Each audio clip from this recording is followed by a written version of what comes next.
High বন্ধুরা, আজকে আমাদের নিয়ে এসছে গাং মোরলা। এই মোরলা মাছগুলো একটু বড় হয় দেখতে, আর মাথাগুলো কেটে বাদ দেওয়া হয়েছে, যেহেতু মাথা কেউ খায় না, তাই সেই জন্য পুরো গোটা মাছটা আমি তোমাদের দেখাতে পারলাম না। তা এই মাছটা আজকে রান্না করব, তা ভাবলাম তোমাদের সাথে একটু শেয়ার করি আমি কীভাবে করছি। তা এখন দেখতেই পাচ্ছ আমি মাছের গায়ে নুন হলুদ মাখাচ্ছি, আর পাশে পাতলা পাতলা করে লম্বা করে আলু আর পেঁয়াজ কেটে নিয়েছি। এই রান্নাটা পুরো কাঁচা লঙ্কা দিয়ে হালকা করে পাতলা করেই করব, জিরে ধনের গুঁড়ো এভাবেই করব, কেননা প্রচণ্ড গরম, এখন ভীষণ গরম চলছে, এখনও পর্যন্ত বৃষ্টির কোনো দেখা নেই, সেই জন্যই হালকা পাতলাই রান্না আমরা করে খাচ্ছি।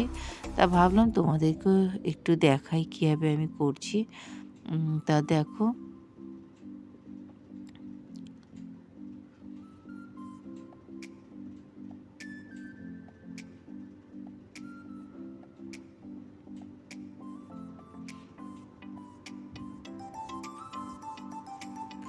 তাই এদিকে আমি কড়াই বসিয়ে দিয়েছি, কড়াইটা গরম হয়ে গেছে। তা আমি একটু তেল দিয়ে দিলাম, আর অল্প একটু, তোমরা যে আগে তেল দেখলে আমি সকালে ব্রেকফাস্ট বানিয়েছিলাম মানে আলু ভাজা, সেই তেলটা ছিল, তার উপর আর একটু তেল দিয়ে দিলাম। দিয়ে এবার মাছগুলো সব হালকা করে ভেজে নেব, খুব একটা কড়া করে ভাজবো না, একটু হালকা করেই ভাজবো, যেহেতু মাছটা জ্যান্ত মাছ ওই জন্যই হালকা ভাজবো।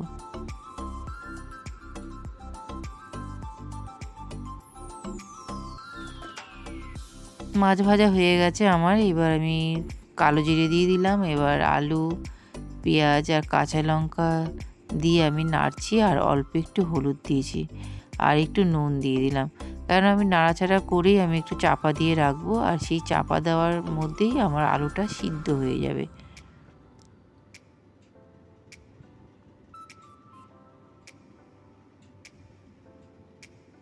দেখো আমার হয়ে গেছে, আলু সিদ্ধ কিন্তু হয়ে গেছে এর মধ্যেই।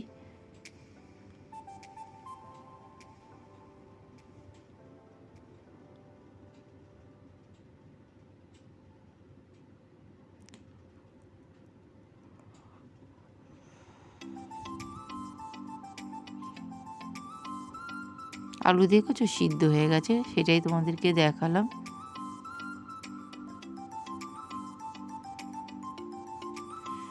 আর আমি নুন দিয়েছিলাম, খুবই অল্প নুন হয়েছিল, সেজন্য আবার নুনও দিলাম, আর জিরের গুঁড়ো ধনের গুঁড়ো দিলাম পরে।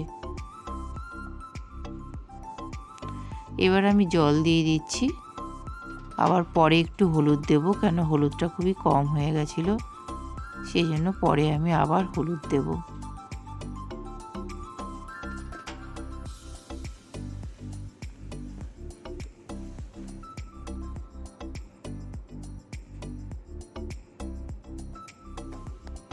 নুনটা এতটাই কম হয়েছিল, সেই জন্য আমি আবার নুন দিলাম, আর এই দেখো আমি পরে আবার একটু হলুদ দিয়ে দিলাম। পরে হলুদ দিলে কিন্তু কোনো হলুদের গন্ধ লাগে না, যেহেতু জলটা ফুটবে ঠিক হয়ে যায়। আর বাইরে দেখো কীরকম রোদ উঠেছে, সেটা একটু তোমাদের সাথে শেয়ার করলাম, প্রচণ্ড গরম, মানে রান্না করতে ভীষণ কষ্ট এখন রান্নাঘরে এই গরমে। তাই মাছটা দিয়ে দিলাম, যাই হোক রান্না করতেও হবে খেতেও হবে, নাহলে আবার শরীর চলবে না, সেই জন্যই হালকা পাতলাই ঝোল করছি। আর এই গাং মোরলা বলো, এই মাছটা না, এই বা এমনি মোরলা মাছও বলো, এগুলি হালকা পাতলা ঝোলই ভালো লাগে, এগুলি রিচ রান্না হয় না। দেখো আমার হয়ে গেছে, আর একটু আলু আমি ভেঙে দিচ্ছি, আলুটা ভেঙে দিলে মাছে যেন, ওই যে কোনো তরকারিতে আলু একটু ভেঙে দিলে তরকারির টেস্ট যেন আর একটু বেশি ভালো লাগে, তাই। আর শেষের দিকে আমি আবার কয়েকটা কাঁচা লঙ্কা কেটে দিয়ে দিলাম, কাঁচা লঙ্কার গন্ধটাও খুব সুন্দর লাগে, তাই কয়েকটা কাঁচা লঙ্কা লাস্টের দিকে একটু কেটে দিয়ে চাপা দিয়ে রেখে দেবো। তা কেমন হয়েছে বলো, দেখো হয়ে গেছে আমার রান্নাটা।